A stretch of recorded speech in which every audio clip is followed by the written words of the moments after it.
Bismillahirrahmanirrahim. Assalamualaikum warahmatullahi wabarakatuh. Halo para pencari ilmu. Kami dari kelompok 10 akan mempresentasikan materi tentang gelombang dan bunyi. Kita akan membahas mengenai pengertian, jenis, rumus, sifat, dan lain-lain. Nah, sebelum kita melanjutkan, saya akan memperkenalkan terlebih dahulu anggota kelompok 10. Anggota yang pertama ada Yudiansah. Anggota yang kedua ada Tria Widiani. Anggota yang ketiga ada Hisar Asma MH. Anggota yang keempat ada Islah Nurul F. Dan anggota yang kelima ada Muna Rafika. Kita langsung saja ke pembahasan yang pertama mengenai pengertian dan jenis gelombang. Pernahkah kalian melemparkan benda ke kolam atau danau? Apa yang terjadi ketika kita melempar benda ke genangan air? Akibatnya kita melihat pembentukan dan perambatan beberapa lingkaran di atas permukaan air tersebut. Betul kan? Kejadian ini disebabkan karena sebagian energi kinetik dari jatuhnya benda ditransfer oleh air. Kemudian perambatan energi yang dihasilkan ditandai dengan meluasnya lingkaran. Pengamatan ini merupakan salah satu fenomena dari gelombang. Atau secara definisi, gelombang adalah getaran yang membuat atau merambat melalui suatu medium atau perantara berupa zat padat, zat cair, dan gas. Jenis gelombang terbagi ke dalam 3 jenis. Yang pertama ada berdasarkan arah getar. Yang kedua berdasarkan amplitudo. Yang ketiga berdasarkan zat perantara. Selanjutnya kita akan membahas mengenai pengertian dan jenis bunyi.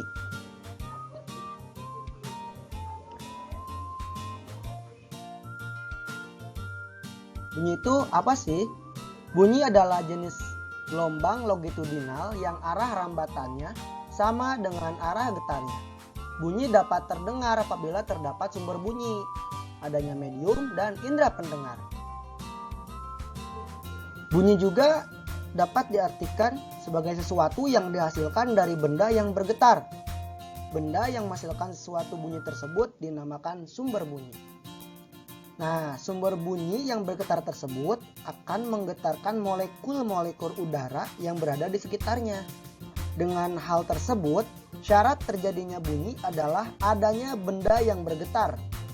Pada perambatan bunyi tersebut juga memerlukan medium dan bisa terdengar bunyi apabila terdapat medium yang bisa merambatkan bunyi. Jenis bunyi ada beberapa jenis bunyi. Yang pertama ada bunyi infrasonik. Bunyi infrasonik ini adalah sesuatu bunyi yang frekuensinya kurang dari 20 Hz yang dapat didengar oleh anjing, jangkrik, angsa, dan kuda. Yang kedua ada bunyi audiosonik. Bunyi audiosonik ini bunyi yang frekuensinya berada pada antara 20 Hz sampai dengan 20.000 Hz dan dapat didengar oleh manusia, yaitu seperti kita. Yang ketiga ada bunyi ultrasonik. Nah, bunyi ultrasonik ini adalah suatu bunyi yang frekuensinya itu lebih dari 20 Hz dan bisa didengar oleh kelelawar serta lumba-lumba. Mohon maaf, ini adalah bunyi ultrasonik. Jenis bunyi yang tadi masih ada loh jenis bunyi yang lain seperti nada, desah, gaung, dan gema. Dan juga masih ada yang lainnya. Nah, itu untuk pengertian jenis gelombang dan bunyi. Untuk selanjutnya, materi selanjutnya akan dijelaskan oleh anggota kelompok saya yang lain. Assalamualaikum warahmatullahi wabarakatuh. Kali ini saya akan membahas mengenai cepat rambat bunyi atau cepat rambat gelombang bunyi. Nah,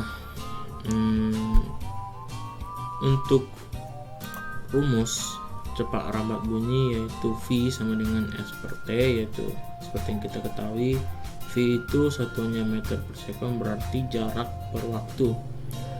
Nah, untuk cepat rambat gelombang bunyi itu kita kenal dengan V sama dengan lambda per T, atau V sama dengan lambda dikali F atau frekuensi. Nah, lambda dikali F itu adalah rumus untuk mencari frekuensi itu 1 per T. Nah, jadi kenapa ada dua rumus? Sebenarnya ini saling berhubungan, yaitu jika kita ubah F menjadi 1 per T maka hasilnya jadi lambda per T. Oke. Lalu cepat rambat gelombang itu satuannya meter per second, panjang gelombang meter, periode second, terus frekuensi hertz. Terus pada cepat rambat bunyi, gelombang bunyi pada medium, itu medium adalah zat perantara ya. Terus ada yang disebut dengan zat perantara medium bersifat gas, zat perantara medium bersifat cair, dan ada yang bersifat padat. Nah, untuk yang saya paparkan ini itu yang bersifat gas, cair, dan padat ya. Nah, untuk cepat rambat bunyinya ini sudah diketahui karena sudah dicari sama peneliti-peneliti ahli dan sudah menjadi ketentuan kalau ingin mencari cepat rambat bunyi atau mencari yang berhubungan dengan cepat rambat bunyi dari zat perantaranya. Terus cepat rambat bunyi pada medium padat itu rumusnya V sama dengan akar E per rho. E itu modulus Young. Modulus Young itu tingkat elastisitas medium pada zat padat, tegangan per regangan ya, terus kerapatannya rho. Di antara semua medium padat merupakan gelombang bunyi yang merupakan gelombang bunyinya yang paling cepat dibandingkan medium cair dan gas. Faktor yang mempengaruhinya yaitu kerapatan dan elastisitas mediumnya. Karena semakin tinggi tingkat elastisitasnya, maka elastisitas dan kerapatannya, maka semakin tinggi cepat rambat bunyi pada medium padat. Untuk satuannya bisa dilihat meter per second kuadrat, newton per meter kuadrat, kilogram per meter kubik. Terus ada yang disebut dengan medium cair atau perantaranya cair ya. Rumusnya V sama dengan akar B per rho. B itu modulus bulk atau elastisitas pada medium cair. Nah, semakin besar nilai modulus bulknya dan rendahnya kerapatan medium, menjadikan laju bunyi semakin tinggi. Terus ada yang disebut dengan medium gas. Medium gas, kelajuan cepat rambat bunyi ditentukan oleh faktor suhu yaitu T dan massa relatif udara atau gas yang bisa dilambangkan dengan M besar, dan semakin tinggi suatu udara maka semakin tinggi pula laju bunyi di udara.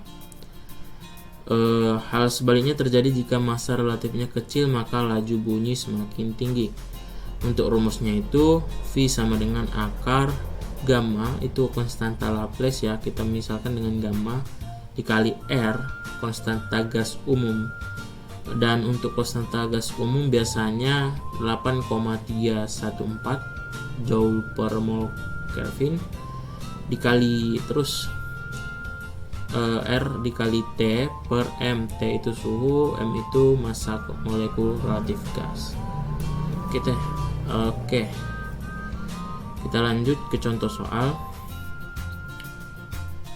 Tentukan frekuensi dan periode gelombang bunyi jika panjang gelombang 10 meter dan cepat rambat bunyi 350 meter per second.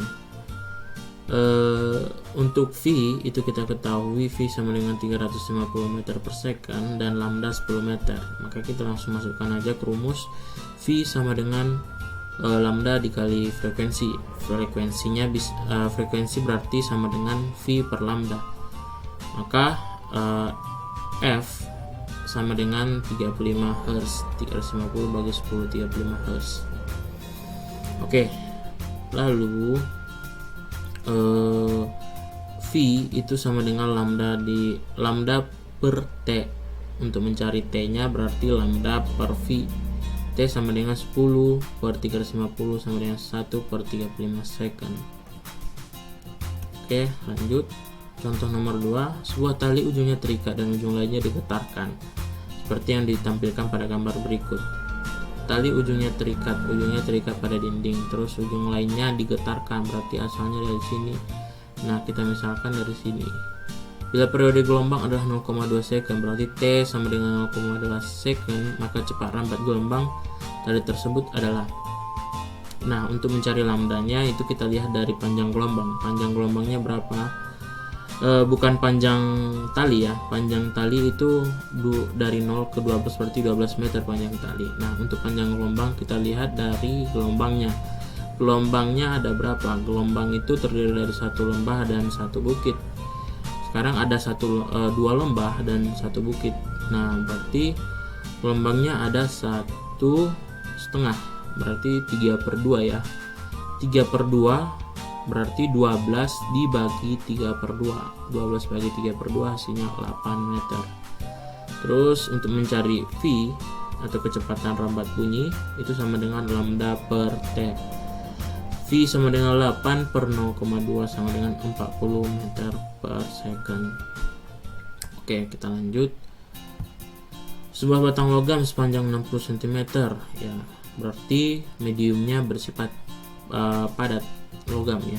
Dijepit pada bagian tengahnya. Batang tersebut beresonansi pada mode dasarnya ketika digerakkan oleh gelombang longitudinal 3 kHz. Nanti kita bahas ya gelombang longitudinal. Tentukanlah modulus yang logam jika rapat massa jenis logam 8700 kg per mohon maaf ini salah ketik, per meter kilogram per meter. Besaran yang diketahui, kita lihat besaran yang diketahui itu L, panjang logam 60 cm. Untuk mencari lambdanya berarti 2 kali panjang dong, berarti 1,2 meter.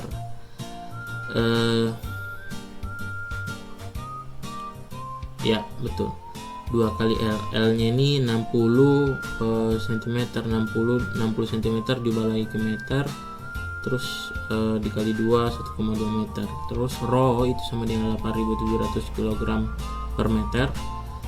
Terus kecepatan gelombang dalam logam kita gunakan rumus V sama dengan lambda dikali F, yaitu V sama dengan 1,2 lambda 3000 Hz tadi. 3 kHz itu diubah jadi Hz, jadi 3000 Hz, maka 1,2 kali 3000 Hz sama dengan 3600 meter per second. Modulus yang pada logam dapat dihitung. Oh, berarti tentukanlah modulus yang ya. Modulus yangnya V sama dengan akar E per rho. Kalau kita pindahkan, kita kalikan kedua ruas dikalikan kuadrat atau dikuadratkan, maksudnya kuadratkan, maka V kuadrat sama dengan E per rho. Maka untuk mencari E itu sama dengan V kuadrat dikali rho. E sama dengan 3600 kuadrat dikali 8700 Newton per meter kubik ya, sama aja. 3600 kuadrat sama dengan 1,1 dikali 10 pangkat 11 Newton per meter kubik. Oh, ini salah masukkan rumus ya. Oke, berarti hasilnya 1,1 dikali 10 pangkat 11 Newton per meter kubik. Oke, mungkin cukup dari saya. Untuk cara kerja cepat rambat bunyinya bisa kalian baca sendiri di PPT. Kurang dan jangan saya mohon maaf. Apabila ada pertanyaan atau ada yang kurang jelas dari penjelasan saya, bisa ditanyakan pada grup diskusi yang kita hadiri di Fisika Dasar. Assalamualaikum warahmatullahi wabarakatuh. Halo semuanya, apa kabar? Semoga baik-baik saja ya. Di sini saya Islam Nurul Fadilah dengan NIM 119205052 akan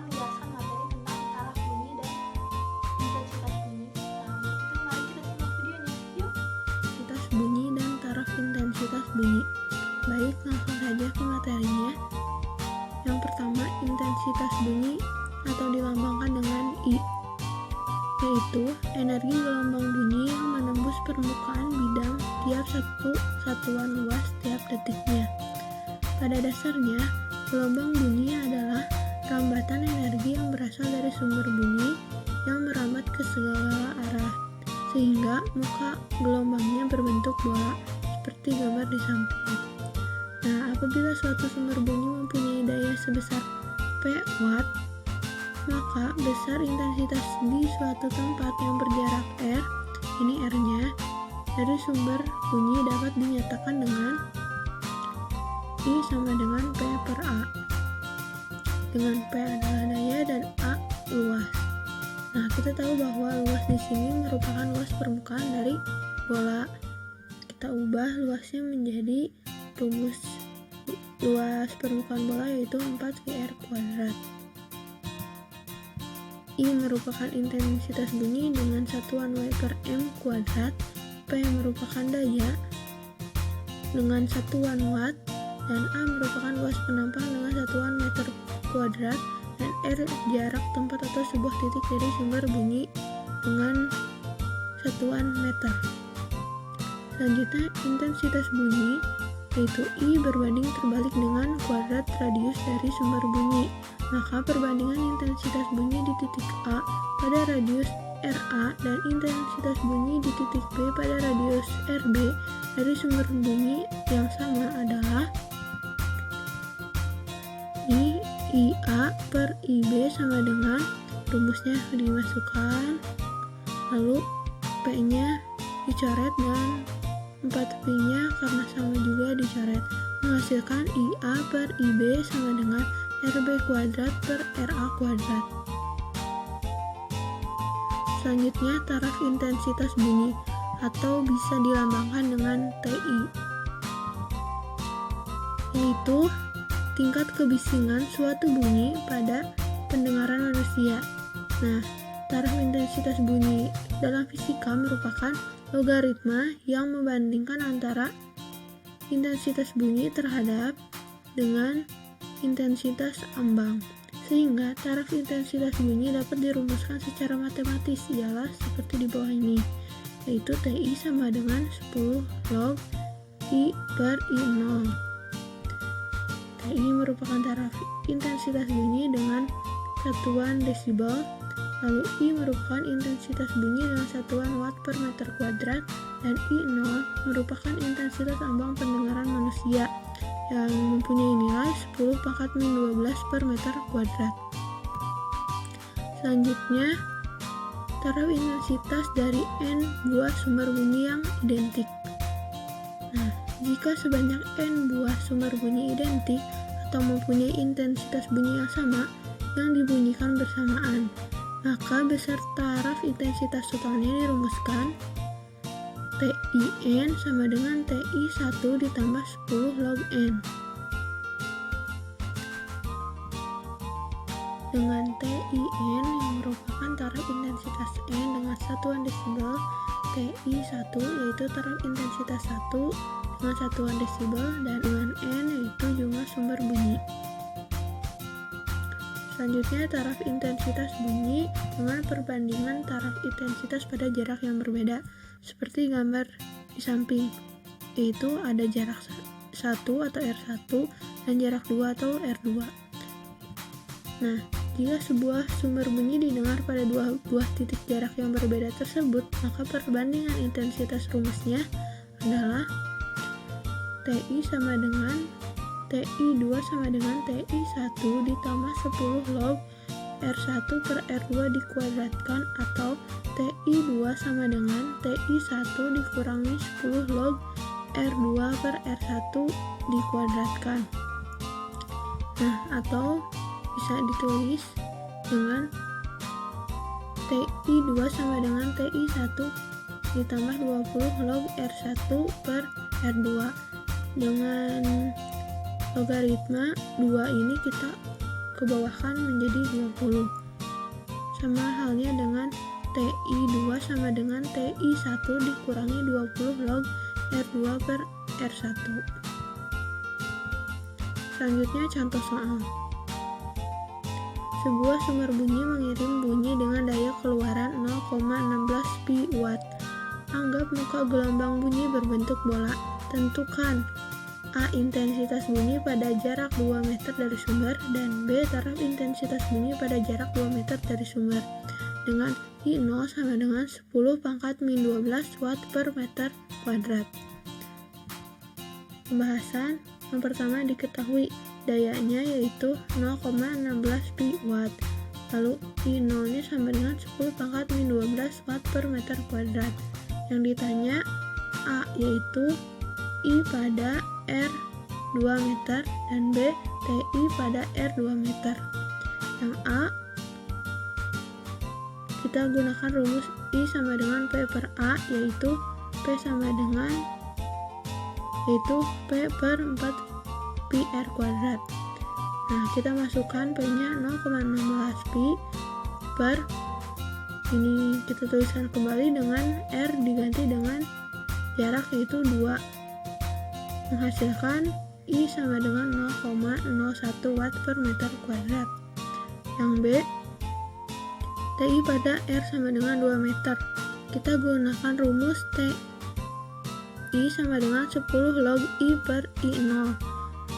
TI sama dengan 10 log I nya kita masukkan yaitu 0,01 dan I0 nya yaitu 10⁻⁻12. TI sama dengan 10 log 10⁻10 yang menghasilkan 100. Maka TI pada R sama dengan 2 meter yaitu 100 desibel. Baik, mungkin itu saja yang dapat saya sampaikan. Mohon maaf atas kekurangannya. Selanjutnya materi akan dilanjutkan oleh rekan saya.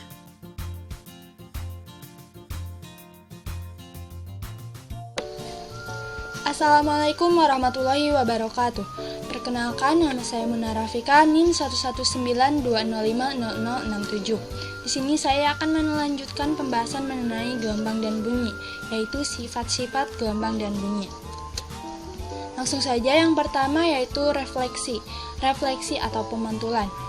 Ketika bunyi merambat melalui mediumnya, maka bunyi akan dipantulkan apabila mengenai permukaan benda yang keras. Misalnya, bunyi tersebut mengenai kaca ataupun besi. Kemudian, contoh lainnya yaitu ketika kita berada di dalam gua, maka suara kita akan terdengar lebih keras akibat pantulan dari dinding gua. Adapun hukum pemantulan yaitu hukum Snellius, sudut bunyi yang datang sama dengan sudut bunyi yang dipantulkan.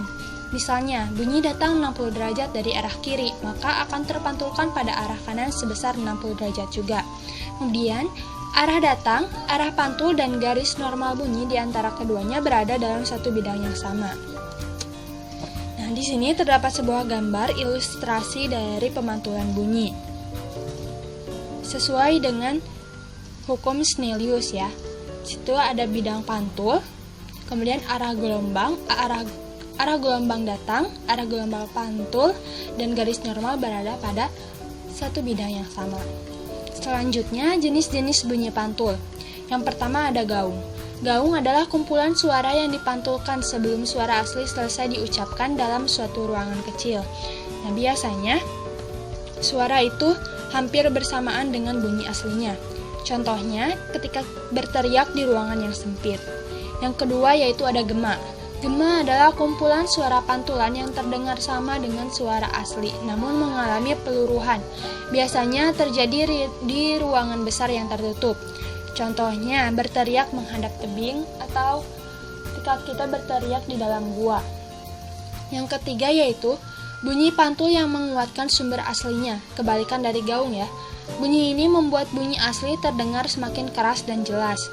Contohnya seperti suara dalam pertunjukan teater. Sifat yang selanjutnya adalah refraksi. Refraksi atau pembiasan terjadi ketika ada bunyi yang melewati dua medium perambatan yang berbeda. Misalnya melewati air dan udara, maka bunyi tersebut akan dibiaskan atau dibelokkan. Yang ketiga ada difraksi. Difraksi atau pelenturan berlaku apabila ada bunyi yang melewati celah sempit, maka bunyi tersebut akan dilenturkan. Contohnya, seperti kita melewati gang sempit, kita akan tetap bisa mendengar orang-orang berbicara dari dalam ruangan atau seberang gang. Hal tersebut karena bunyi bisa melewati celah-celah sempit. Yang selanjutnya yaitu ada interferensi. Interferensi atau perpaduan terjadi apabila ada dua bunyi yang saling padu. Kalau keduanya memiliki frekuensi yang sama, maka bunyi yang dihasilkan akan semakin kuat. Namun jika salah satu bunyi tersebut frekuensinya lebih rendah, maka bunyi yang akan terdengar hanya satu, yaitu yang lebih nyaring atau frekuensinya lebih tinggi. Adapun jika dua gelombang bunyi yang memiliki frekuensi hampir sama, maka bunyi yang dihasilkan akan keras dan lemah secara bergantian. Nah, hal tersebut disebut dengan pelayangan gelombang. Untuk pelayangan gelombang akan dibahas lebih lanjut oleh rekan saya. Adapun rumus dari interferensi, yang pertama ada delta S sama dengan N dikali lambda. Yang kedua yaitu delta S sama dengan N dikurangi 0,5 dikali lambda. Apa perbedaannya? Rumus A atau yang pertama digunakan untuk perpaduan yang frekuensinya saling menguatkan, atau bisa disebut dengan interferensi konstruktif. Kemudian rumus yang kedua yaitu digunakan untuk perpaduan yang frekuensinya saling melemahkan, atau biasa disebut dengan interferensi destruktif. Untuk pemahaman yang lebih lanjut, di sini saya menyediakan contoh soal. Soalnya yaitu, dua buah speaker ditempatkan berjarak 8 meter satu sama lain. Kedua speaker ini menghasilkan bunyi dengan frekuensi 200 Hz. Adi mula-mula berada pada titik tengah di antara dua speaker ini dan mendengar bunyi maksimum. Kemudian Adi bergerak menuju arah speaker pertama sehingga ia berada 3 meter dari speaker pertama dan mendengar bunyi minimum pertama. Berapakah cepat rambat bunyi saat itu?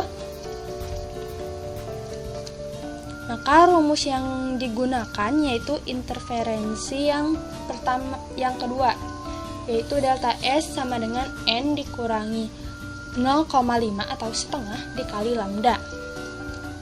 Nah, karena tadi Adi mula-mula berada pada titik tengah di antara kedua speaker dan mendengar bunyi maksimum. Kemudian Adi bergerak menuju arah speaker pertama sehingga ia berada 3 meter dari speaker pertama. Maka delta S-nya yaitu 5 dikurangi 3 sama dengan 2 meter. Kemudian Adi mendengar bunyi minimum pertama, maka N sama dengan 1. Selanjutnya kita akan mencari panjang gelombang bunyi. Sehingga delta S sama dengan N dikurangi 0,5 dikali lambda. 2 sama dengan 1 dikurangi 0,5 dikali lambda, maka 2 sama dengan 0,5 dikali lambda. Jadi lambda adalah 4 meter. Kemudian untuk mencari cepat rambat bunyi, kita akan menggunakan rumus P sama dengan lambda dikali F, di mana lambda adalah 4 meter dan F-nya adalah 200 Hz ya. Jadi V adalah 4 dikali 200, maka V sama dengan 800 meter per sekon. Jadi cepat rambat bunyi saat itu adalah 800 meter per sekon. Sekian yang bisa saya sampaikan, mohon maaf apabila ada kesalahan. Materi selanjutnya akan dilanjutkan oleh rekan saya. Terima kasih. Baik, sebelumnya perkenalkan terlebih dahulu, nama saya Tria Widiani dengan NIM 11720501111. Nah, di sini saya akan melanjutkan penjelasan dari rekan saya yaitu mengenai sifat-sifat gelombang bunyi. Nah, di sini sudah ada dua sifat lagi. Yang pertama ada sifat pelayangan gelombang, di mana sifat ini menjelaskan kalau ada dua buah bunyi yang berbunyi secara bersamaan tetapi memiliki frekuensi yang berbeda. Nah, kita misalkan kita sedang duduk, lalu kita mendengar dua buah bunyi secara bersamaan, tentunya yang memiliki frekuensi yang berbeda. Maka di situ akan ada yang disebut dengan pelayangan gelombang atau pelayangan bunyi. Nah, bagaimana cara untuk mengetahui nilai dari pelayangan tersebut? Di sini sudah ada persamaan, yaitu FL sama dengan F1 dikurangi F2 dalam tanda mutlak. Nah, bagaimana contohnya? Misalkan kita mendengar dua buah bunyi secara bersamaan. Misalkan bunyi yang pertama frekuensinya itu 3000 Hz. Nah, dan bunyi yang kedua frekuensinya 3012 Hz. Maka untuk pelayangannya tersebut kita tinggal langsung saja dikurangi, yaitu F1 dikurangi F2. Jadi tadi 3000 Hz dikurangi 3012 Hz, maka hasilnya 12 Hz. Dan nilai pelayangan ini pasti akan selalu bernilai positif karena di sini ada tanda mutlaknya. Nah, itu untuk pelayangan gelombang.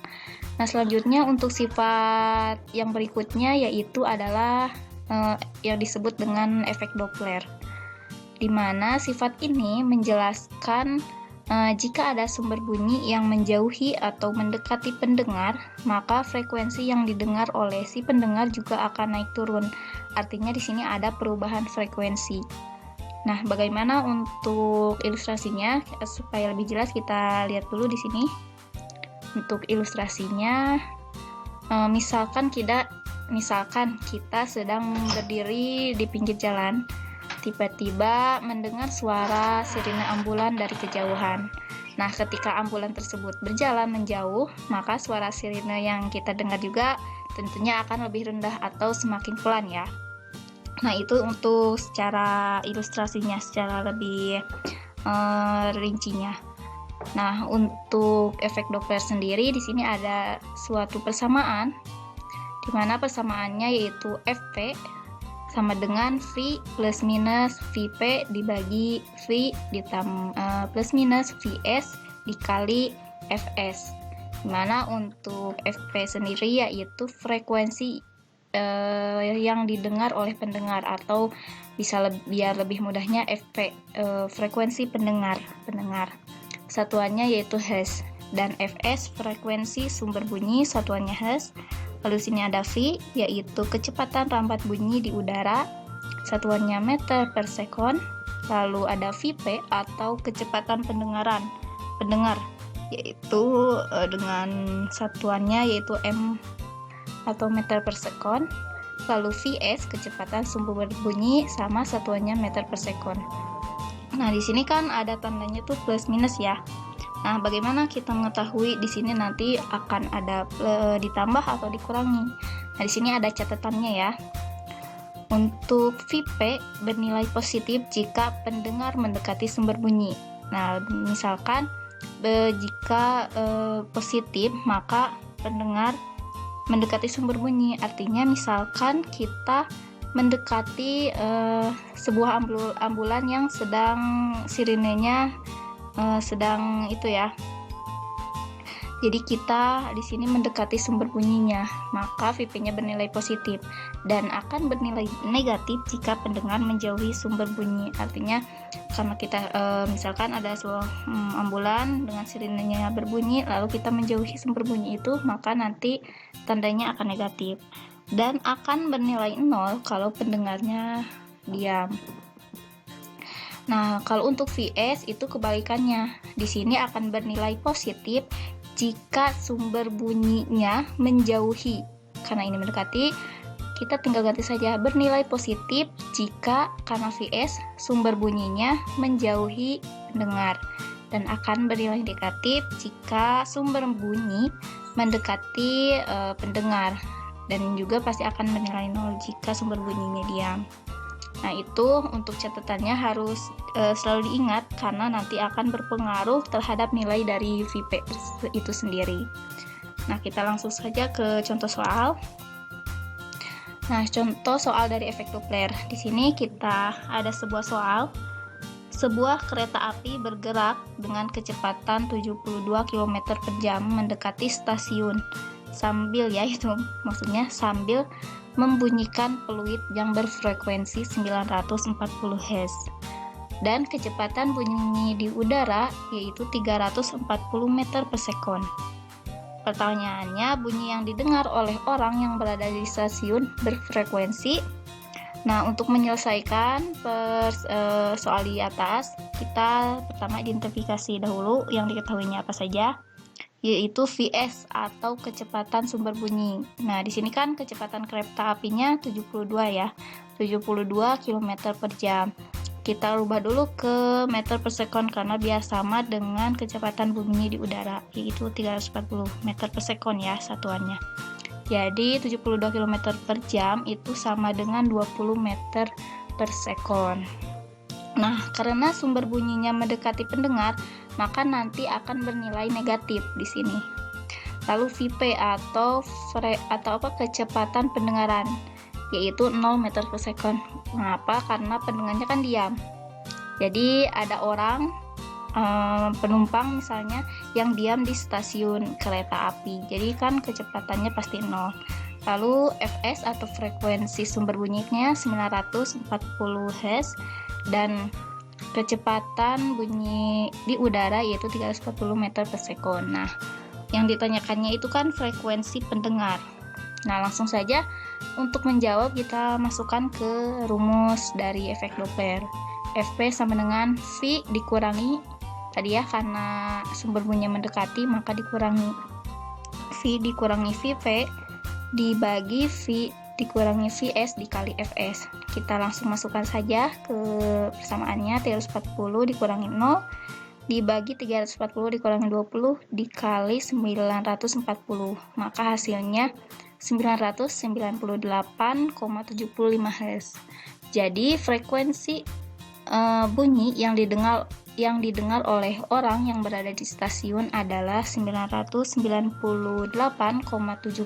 Hz. Nah, itu untuk sifat-sifatnya. Selanjutnya kita ke penerapan gelombang bunyi. Nah, apa saja sih penerapan gelombang bunyi dalam kehidupan sehari-hari? Yang pertama di sini ada yang disebut ultrasonografi atau yang lebih familiar atau yang lebih kita ketahui yaitu yang disebut USG gitu ya. Nah, USG ini salah satu penerapan dari gelombang bunyi yang memanfaatkan frekuensi ultrasonik, yaitu yang frekuensinya lebih dari 20.000 Hz atau setara dengan 20 kHz. Nah, bagaimana cara kerja dari USG itu ya? Kalau ibu-ibu hamil kan biasanya mengecek kandungannya ya, itu dengan USG. Nah, cara kerja dari USG itu sendiri, di mana kerja alatnya ini yaitu dengan menempelkan transducer ke permukaan tubuh yang akan dilihat gambarnya, yang akan dilihat gambar dalamnya. Kemudian pada alat tersebut akan disalurkan listrik yang dapat menghasilkan gelombang ultrasonik dengan frekuensi dan panjang gelombang tertentu. Di sini memanfaatkan sifat gelombang bunyi yaitu pemantulan atau refleksi, di mana gelombang ultrasonik tersebut akan dipantulkan kembali menuju transducer. Selanjutnya, gelombang tersebut akan diproses oleh mesin USG sehingga akan muncul gambar organ pada monitor. Nah, mungkin itu untuk secara gambarannya bagaimana cara kerja dari USG. Jadi pertama akan menempelkan transducer atau seperti alatnya gitu ya ke dalam tubuh, lalu nanti akan memancarkan gelombang ultrasonik dan nanti akan dipantulkan kembali dan menuju ke transducer lagi dan nanti langsung ada hasilnya atau gambar organ pada monitor. Mungkin itu secara singkatnya ya. Nah, itu untuk USG. Untuk penerapan yang selanjutnya yaitu untuk menghitung kedalaman laut. Nah, bagaimana untuk mengetahui kedalaman laut? Nah, di sini kalau kita kan pasti sudah ada tahu nih kedalaman, misalnya kedalaman laut kan tidak mungkin untuk kita mengukur langsung sendiri ya secara manual, langsung menyelam ke bawah itu pasti kan tidak mungkin. Nah, di sini supaya bisa mengetahui kedalaman kita bisa memanfaatkan dengan gelombang bunyi, yaitu yang disebut dengan gelombang ultrasonik. Jadi menghitung kedalaman laut itu kita bisa menggunakan gelombang ultrasonik, di mana gelombang ultrasonik akan dipancarkan ke dalam laut secara garis lurus sehingga mengenai penghalang. Nah, misalkan dari transducer ini kita pancarkan ke dalam lautan secara garis lurus sehingga mengenai penghalang. Nah, penghalang di sini yaitu dasar laut. Nah, sehingga gelombang bunyi tersebut akan dipantulkan kembali kepada kapal sebagai gema. Jadi setelah sampai ke dasar laut nanti akan dipantulkan lagi sampai ke detektor yang nantinya akan dipantulkannya berupa suara atau gema. Nah, waktu yang dibutuhkan gelombang tersebut untuk bergerak turun ke bawah hingga mantul lagi kembali ke atas itulah yang akan dihitung untuk mendapatkan jarak kedalaman laut. Nah, bagaimana hubungannya antara nanti gelombang ultrasonik kecepatannya dan juga waktu? Nah, di sini untuk persamaannya ada E sama dengan V kali T dibagi 2. V ini kecepatan gelombangnya kali waktu. Nah, waktu di sini yaitu banyaknya waktu dari pertama gelombang ultrasonik dipancarkan dari transducer, dipancarkan lalu mantul kembali dan dideteksi oleh detektor. Nah, itu berapa lama waktunya? Nah, di sini untuk S-nya yaitu kedalaman laut, V itu kecepatan gelombang ultrasonik, dan T waktu tiba gelombang ultrasonik. Nah, sebagai ilustrasi kita misalkan saja ya. Misalkan kita sudah memancarkan gelombang ultrasoniknya dengan kecepatan 300 meter per sekon. Lalu setelah kita hitung sampai nanti gelombang tersebut kembali lagi ke atas dan timbulnya gema, itu misalkan waktunya 3 detik. Nah, kita langsung saja masukkan ke persamaan ini. Tadi kan V-nya itu kecepatannya 300 meter per sekon dikali waktunya 3 detik dibagi 2, maka nanti hasilnya 300 kali 3, 900 dibagi 2, maka hasilnya 450 meter. Jadi kedalaman laut itu 350 meter. Nah, mungkin itu ya untuk penjabaran mengenai penerapan gelombang bunyi dalam kehidupan sehari-hari. Dicukupkan sekian dari saya. Terima kasih. Wassalamualaikum warahmatullahi wabarakatuh.